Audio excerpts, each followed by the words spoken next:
Brainstorm, bringing great minds and ideas together, exploring a wide variety of opportunities, achieving academic excellence, using the latest technology, government's impact, preparing for 21st century careers, parenting and health issues, topics shaping tomorrow.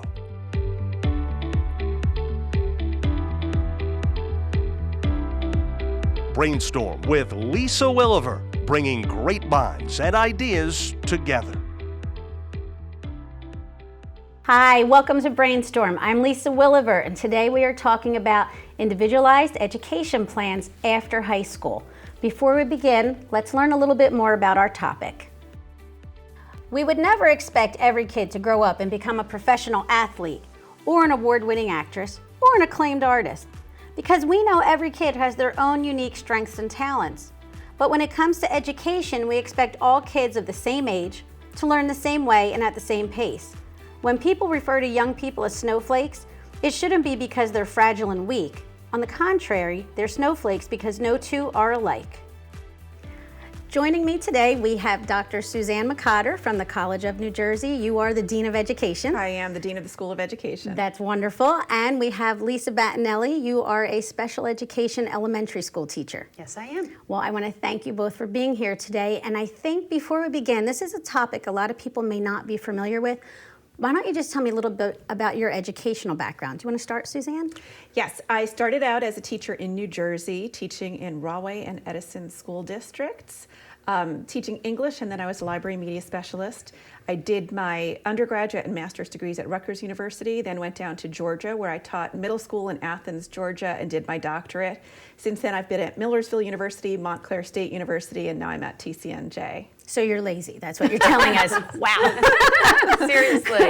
Okay, and Lisa, tell me about your background. I started teaching in 1991 and taught in a few different schools in Bergen County, went back and got a master's in reading, and recently got my Teacher of Students with Disabilities certificate. And I currently teach special ed and basic skills for students that are having difficulties in reading. So two lazy guests today, very good. Now, we're all educators. I was a former teacher.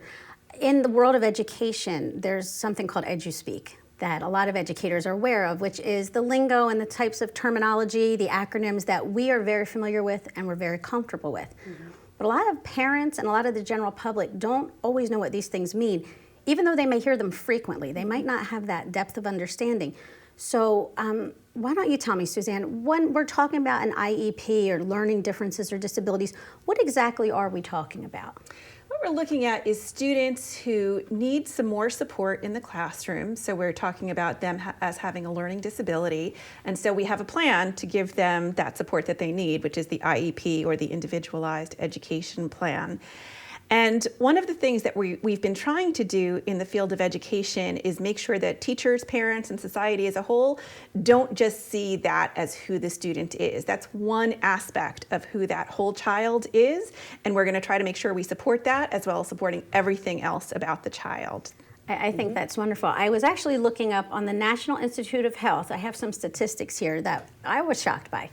And I have 3 children in school, and I wasn't really aware of this, but 1 in 7 Americans has some type of learning difference, sometimes called a learning disability. And difficulty with basic reading and language skills are most common.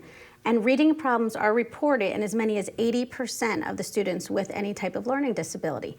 So with those types of numbers, it seems like we really have to address this. And we have to figure out ways so that kids are not defined by whatever the particular disability or difference is. Right. What is the difference between a disability? Is there a difference between a disability and a learning difference, or?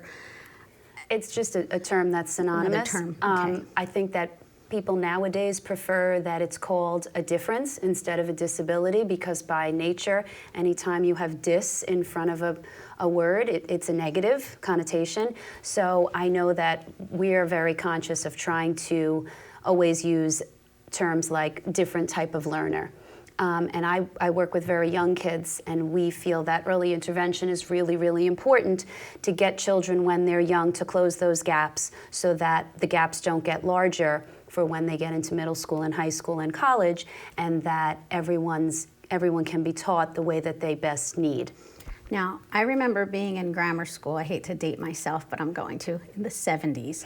And I really believe, just from my own personal experience, that we diagnose things much differently and we handle them so much differently back in the 70s and the 80s. Because when I was in 3rd grade, our class was broken into reading groups, and it was the bluebirds were the top group, and the poor little turtles were the lowest group. I mean, the imagery, really. I know. Yeah. And, you know, the turtles who struggled were called out to a room somewhere that we knew they went for extra help. And I don't even know that the turtles who were struggling, there was any differentiation between what their actual issue was. I think they weren't keeping at a certain point, so they all went down just for like more one-on-one as opposed to now it seems like teachers have such a toolbox of ways to diagnose, and then once you can make that diagnosis to address all the issues. Is that where we are right now? Yeah, I think you're hitting the nail right on the head, Lisa. And when you think about those bluebirds and the turtles, not all the bluebirds were the same. They didn't all need the same thing. Not all the turtles needed the same thing. And now we're trying to think about what we call universal design for learning, which means that every kid has a unique set of needs, and teachers need to try to meet those needs. So even before students are diagnosed, even before they're referred for any kind of diagnosis, teachers are trained to start trying different things in their classroom and seeing if their students respond to the interventions they're trying. In education, we call that RTI, response to intervention, and we try to keep track and use data to see when we try something, how does that happen? What works, what doesn't work, and what can we try next? And then if we're at the end of our toolbox, that's when we think, okay, there's some other kind of support that's needed. So that's when we start to seek that kind of support by seeing if a diagnosis is appropriate. I'm glad to see that it has evolved to that point, because I really feel like even when I was teaching, I graduated from college in 1992, went right into teaching 2nd grade and then 4th grade. And I taught in an urban setting, and every year I would have at least 6 or 7 non-readers in 4th grade. And they probably had learning differences. I prefer that word, I like that word, learning differences. And they weren't being addressed. So you wonder, you know, for so many years, how many kids thought, you know, I'm dumb. It's me, I can't learn this. When really, it's not that they couldn't learn it, they just needed to learn it in a different way. Through a different modality. Now, you touched on early intervention. Are we talking before they enter school, or is most of this discovered once they're in a formal school setting? Well, it depends on the child. It depends on the pediatrician as well. If a pediatrician is noticing there are possible speech delays or gross motor delays, or they may send the child through early intervention to have a referral, which is done in the town where you live.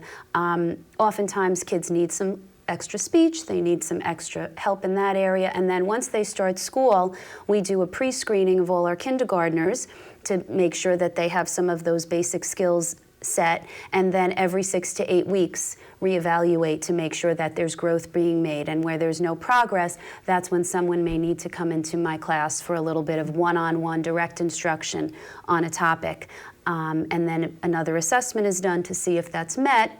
If it is not, as you were mentioning, another intervention strategy is tried, so that it's keeping track. It's not just you would go the whole year and say, well, we tried this. There are different checkpoints that have to be met. And I love the fact that you're mentioning the pediatrician. I don't think most new parents, I know when I was a new parent and we take your child in for a well check, or you're not expecting them to start thinking about any kind of learning difference. And you know, I think back, they did ask the kids a lot of questions, I guess, looking for any type of flag. Sure. I thought they were part of just developmental, but it's all tied together. So the earlier, the better. Absolutely. And another piece of it, and I think you alluded to this earlier, Lisa, is from that early age, we can then help kids know that who they are is fine, and we're going to support who they are and help them learn how to accommodate any kind of differences they have. The earlier we start doing that, the more chance we have of avoiding what you mentioned with the 4th graders who think that they're not able to learn. Exactly. We're going to help them figure it out. And then they get really turned off on school, and it's very hard to bring a 4th grader back, whereas for a kindergartner coming in, if it's part of their weekly routine to be seen by someone for a little extra speech or a little extra reading, it's a much easier transition. Now, the numbers seem, I did a lot of research because once I started reading about this, I was a little shocked. And like I said, I haven't been in the classroom for a good 18 years, but it said the enrollment of special education students has continued to grow. And 2015 and 16 marked the 4th year in a row the number has increased of students aged 6 to 21. Approximately 5.9 million students across the country are receiving special ed services through the Individuals with Disabilities Act, which is up 100,000 students from the previous year. So I was wondering, as I read this, is it because we have better diagnosis right now? You know, the tools are much better than we had in the past. You know, not that we had less before, we just didn't know what we had. Right. And I know part of it was the autism spectrum. You know, more kids are being identified at earlier ages with their pediatricians. Is that how you see the numbers? You know, it's not artificially high, it's just Yeah, I think noticing more? so. I think we're better at diagnosing it. We as a society crave labels and crave diagnoses more than we used to. We've always had that variability in our society. So using autism, the autism spectrum as an example, all of us have in our family someone who we might say has characteristics of being on the spectrum, but maybe 20, 50 years ago, we didn't say we need a label for that person. They were just different than the rest of us. So that variability has always been there, but now we're looking for explanations about what it is. The good news about that is that we are better in the classroom at helping students adapt to those variabilities. We've got more strategies that we can use now than we used to use. And it seems like the approach is so much more positive. It seems like it's evolved into this is what the issue is, and we're going to show you how you can handle it, as opposed to you have a disability. Right. Because I think they're almost self-defeating when you start to tell kids that you have a disability. I think it's almost like a self-fulfilling prophecy where the approach you're both talking about is just so positive, and it really, I feel like it empowers the students. Do you see that? I do see that, and I feel that students that have gone the route of getting an IEP, we really highlight their strengths, and we really would say to a child, you're really good at public speaking. And so for this project, instead of you sitting and having to have to write an essay, make a speech on your stance in this category, so that we're trying to tap into the type of learner that the student is and trying to really highlight their strengths instead of so positive. Look at their weaknesses. Okay, we are going to take a break. Okay. We will be back in just a moment, and we will have more with Dr. Suzanne McCotter and Lisa Battinelli. We'll be back in a moment.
Everything starts out small. The things that hurt us, they all start from somewhere.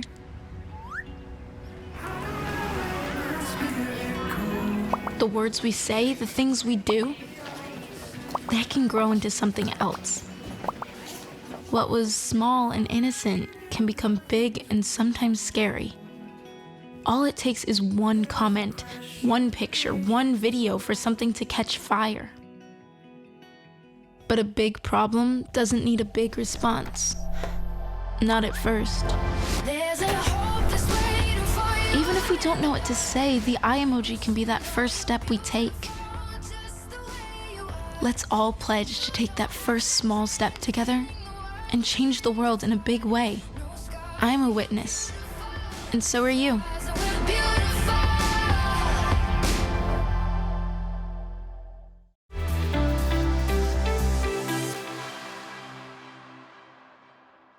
And we're back with more Brainstorm, and we're talking about individualized education plans with Dr. Suzanne McCotter and Lisa Battinelli. And I want to ask you a question. This is going to sound very elementary, but why do we use age as the baseline for children. It just seems like expecting children every 5-year-old to be able to do something at the same time is almost as arbitrary as every child who's 4 foot 6 inches should be able to do something, because they develop at different rates. So I feel like sometimes there's unrealistic expectations of where all the children should be, which causes them stress and their parents and their teachers. It just doesn't seem like it works. I mean, I know when I was teaching, our kindergartners would come in, and out of one class, we'd have a bunch who could read, we'd have a bunch who knew all their letters and numbers, and we had some who couldn't tell an A from an L. And then we had some who cried for 2 hours every day till November. I mean, they were really not ready to be in that classroom. So I'm so curious, because there's so many factors that impact student achievement and progress. And, age, how do we deal with that? Because it seems like that's our system. That's what we have. Suzanne, what do you think about that? I think you're right that we've chosen something arbitrarily. It's not really, it doesn't really make a difference that everybody gets there at a different point. Early childhood educators recognize this. They know that, for example, kids learn to read at different points. And if we let everybody catch up to each other, by the time most kids get to 2nd grade, most kids are reading by then. We don't need to have an artificial expectation that they all start reading by the time they're in kindergarten. And I do think that there are some progressive education movements that have tried to make some changes to that. But I think that you're right, that we don't just need to pick out one thing and say that that's our benchmark. And I think that when we're looking at students right now, age plays a part, but it's only one variable. If we're testing a child, we'll give them multiple measures, different types of tests at different times. And yes, a lot of the benchmarks are based on age, just because that's what's normed and that's what we have to compare it to. But that's just one piece of the puzzle. If a child is the oldest one in the grade and struggling, it doesn't automatically mean that they won't get there too. It just developmentally takes a little bit longer for some kids.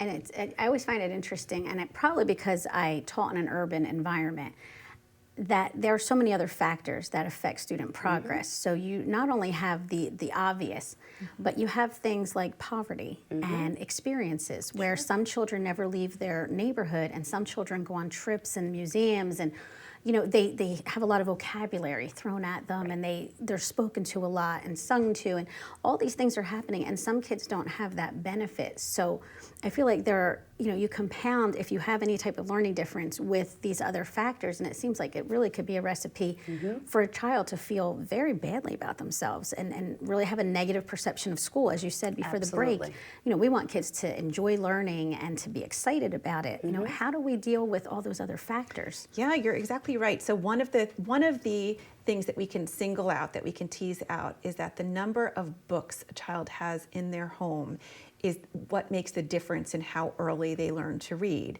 And of course, that's nothing that children can control. Right. So and not even the parents sometimes. That's right, absolutely. Right. That's right. So we need to make sure that when we look at a child, we're not just looking at one thing. We're not looking at how many books they have. We're not looking at how they learn or how they process information. We're not looking at how much money their parents make. We're looking at the child and thinking, how can I help this child grow and progress and continue to learn? So I'm guessing that's the heart of the individualized Yes. education plan, Right. because it's for that child. Yes. And it's really only done after all other measures have been exhausted. That's why we do 6 to 8 weeks of a specified intervention and see if that works. If that works, we continue with it. If that doesn't work, we try something else. And testing is really the last option, because once then you have that label, that's where it ends. Okay. Still continuing to try things and still meet the learner's needs. But the diagnosis But at the that diagnosis is there. So at that point, that process can take up to a year. And that's why, if a child's been identified, months go by in the process, because we want to try to see how we can help the child Now, best we can. When I was teaching in the urban setting or at a low income, it could be rural also, sometimes there's a lot of transiency where children go from school to school. So I went to the same school for 8 years, and then I went to the same high school for 4 years. I had 2 schools. Some of the kids in my 4th grade had already been to 12 schools. And one of the problems, well, many problems, but one of the problems when it comes to this topic is there was never time for them to go through the testing. So you would identify them, write up the report, and then by the time they would get called, they'd already be in another school, and they kept going to the back of the line. So we have so many kids who I think fall through the cracks because of the transiency, and because a lot of districts, it's not district-wide, it's school-wide. So once you leave that building, you're kind of at the end of the line. Do you see that when kids come into school, the continuity, how important that is? I do. And I see that sometimes when children change schools, the expectations of one school, even though it's the same grade level, are oftentimes very different, where a child will move in and say, oh, but I was reading at this level at my other school and that was fine, and then they'll get to a new school and the expectations are a little bit more demanding and they find themselves needing a little bit of basic skills. So it's harder to deal with. And then it comes back to the parents. The parents have to make sure they're diligent about getting the paperwork to the school, and you have to be an advocate for your child. If you have a child with an IEP or with any kind of difference that you want known, meet with your child's teacher immediately and start to talk to them about this is what happened in their previous school and this is what we did about it, so that 5 weeks of guesswork can be alleviated. So just going to say another implication of that is with policy, federal and state policy gauge a school's effectiveness and a teacher's effectiveness based on student achievement and student learning. And that seems completely logical, except that often we have these problems where student will transfer in right before a test is taken. And so then to evaluate a school or a teacher based on that child's performance isn't accurate. Right. Well, and you brought up a point before that this is something I feel so strongly about when you said the amount of books in a child's home. In suburban areas, children have on average 17 age-appropriate books per child in their home, on average. But in inner cities and low-income areas, it's 1 book for every 300 children. So that's a huge difference. I mean, and we know so many kids have way more than 17 books in their house. But when you're talking about children who aren't used to having a book in the house, it really does make a huge difference. But I have a question for you, because you are the Dean of Education. I am. You are overseeing teachers, and you are overseeing all these different young kids coming out of high school.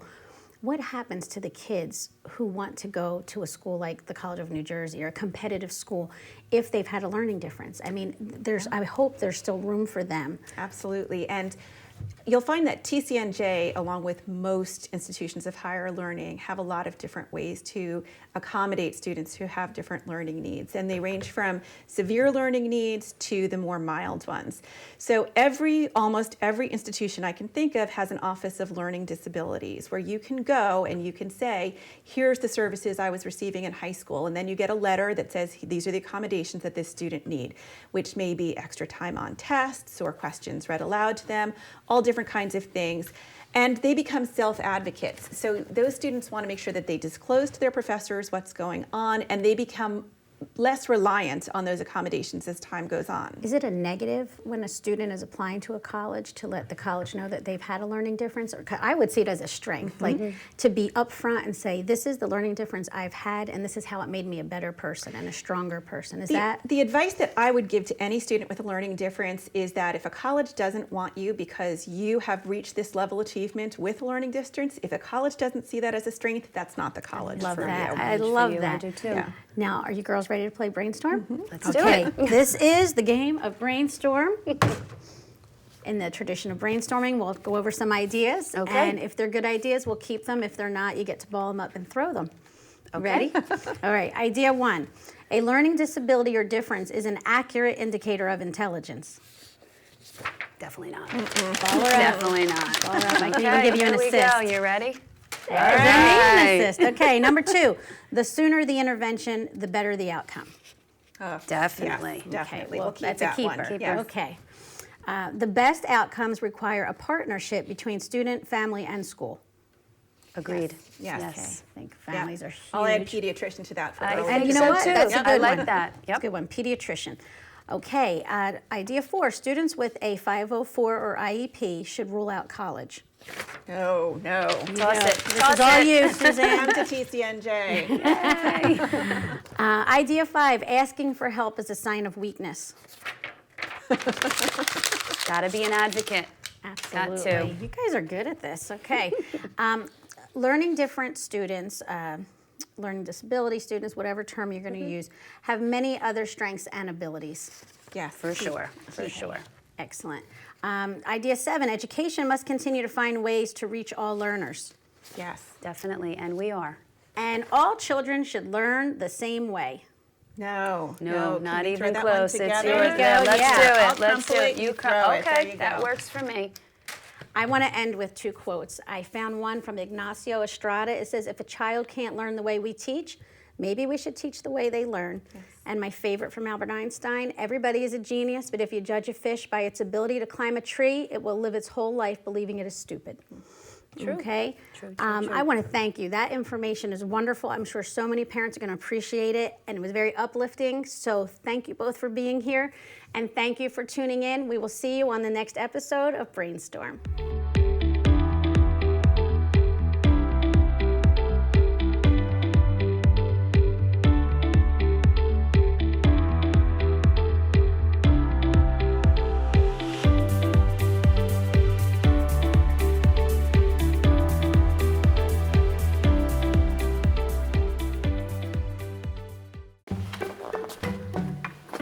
Why don't you ever see elephants hiding in trees? Because they're really good at it.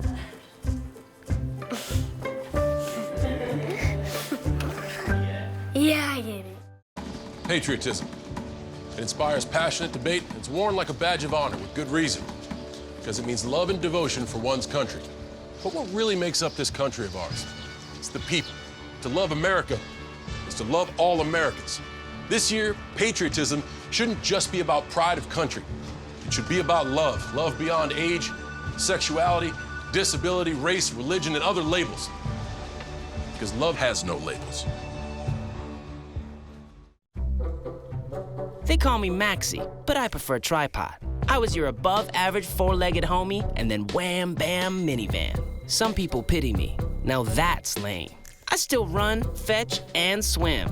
And the ladies love me. I'm the ultimate wingman. Just don't ask me to high five.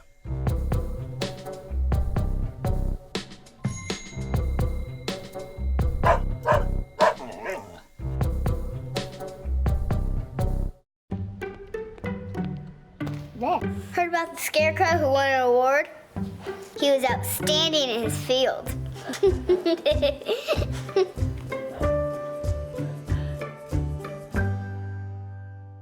$150/90. 180/111. 160/110. I had a stroke. This is what high blood pressure looks like. You might not feel its symptoms, but the results from a stroke are far from invisible or silent. If you've come off your treatment plan, get back on it, or talk with your doctor to create an exercise, diet, and medication plan that works for you. Go to loweryourhbp.org. If I would have followed a treatment plan, I would not be in this situation.